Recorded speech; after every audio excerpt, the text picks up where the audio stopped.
முதல் வாசகம். நான் உங்களுக்காக வானத்திலிருந்து அப்பத்தைப் பொழியப் போகிறேன். விடுதலைப் பயண நூலிலிருந்து வாசகம். அதிகாரம் 16, இறை வசனங்கள் 2 முதல் 4, 12 முதல் 15. அந்நாட்களில் இஸ்ரேல் மக்கள் கூட்டமைப்பினர் அனைவரும் சீன் பாலைநிலத்தில் மோசேக்கும் ஆரோனுக்கும் எதிராக முறுமுறுத்தனர்.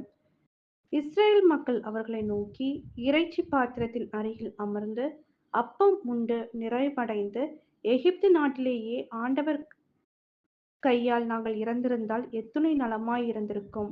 ஆனால் இந்த சபையினர் அனைவரும் பசியால் மாண்டு போகவோ இப்பாலை நிலத்திற்குள் நீங்கள் எங்களை கூட்டிக் கொண்டு வந்திருக்கிறீர்கள் என்றனர்.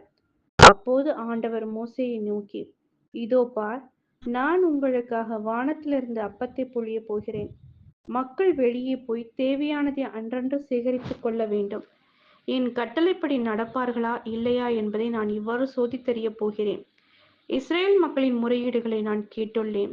நீ அவர்களிடம், மாலையில் நீங்கள் இறைச்சி உண்ணலாம், காலையில் அப்பம் உண்டு நிறைவடையலாம். நானே உங்கள் கடவுளாகிய ஆண்டவர் என்பதை இதனால் நீங்கள் உணர்ந்து கொள்வீர்கள் என்று சொல் என்றார். மாலையில் காடைகள் பறந்து வந்து கூடாரங்களை மூடிக்கொண்டன. காலையில் பனிப்படலம் கூடாரத்தை சுற்றி படிந்திருந்தது. பனிப்படலம் மறைந்தபோது பாலை நிலப்பரப்பின் மேல் மென்மையான, தட்டையான, மெல்லிய உறைபனி போன்ற சிறிய பொருள் காணப்பட்டது. இஸ்ரேல் மக்கள் அதை பார்த்துவிட்டு ஒருவரை ஒருவர் நோக்கி மன்னா என்றனர். ஏனெனில் அது என்ன என்று அவர்களுக்கு தெரியவில்லை. அப்போது மோசே அவர்களை நோக்கி, ஆண்டவர் உங்களுக்கு உணவாக தந்த அப்பம் இதுவே என்றார். இது ஆண்டவரின் அருள்வாக்கு. இறைவா உமக்கு நன்றி. இரண்டாம் வாசகம். கடவுளது சாயலாக படைக்கப்பட்ட புதிய மனிதருக்குரிய இயல்பை அணிந்து கொள்ளுங்கள். திருத்தூதர் பவுல் எபேசியருக்கு எழுதிய திருமுகத்திலிருந்து வாசகம். அதிகாரம் 4, இறை வசனங்கள் 17, 20 முதல் 24.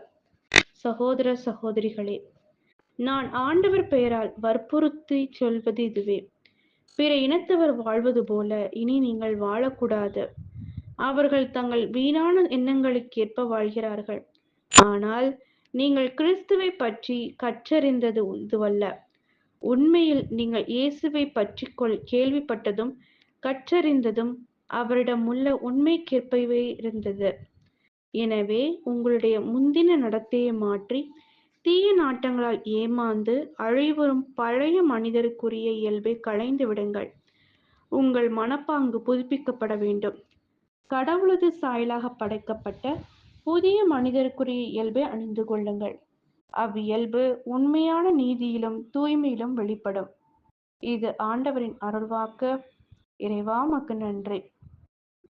நற்செய்தி வாசகம்.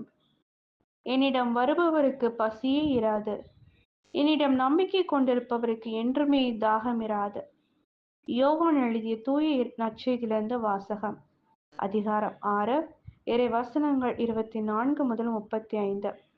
அக்காலத்தில் இயேசுவும் அவருடைய சீடரும் திபேரியாவில் இல்லை என்பதை கண்ட மக்கள் கூட்டமாய் படகுகளில் ஏறி இயேசுவை தேடி கப்பர்நாகுமுக்கு சென்றனர்.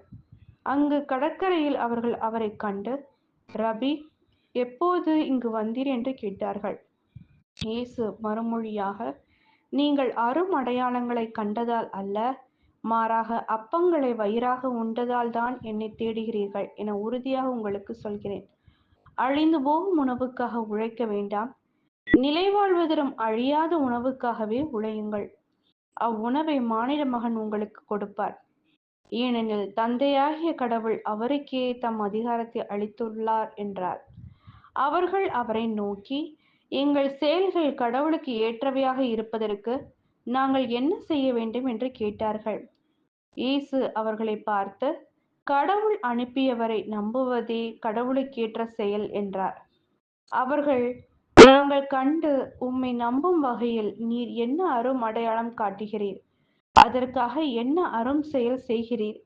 எங்கள் முன்னோர் பாலை நிலத்திலும் மன்னாவை உண்டனரே, அவர்கள் உண்பதற்கு வானிலிருந்து உணவு அருளினார் என்று மறைநூலிலும் எழுதப்பட்டுள்ளது அல்லவா என்றனர்.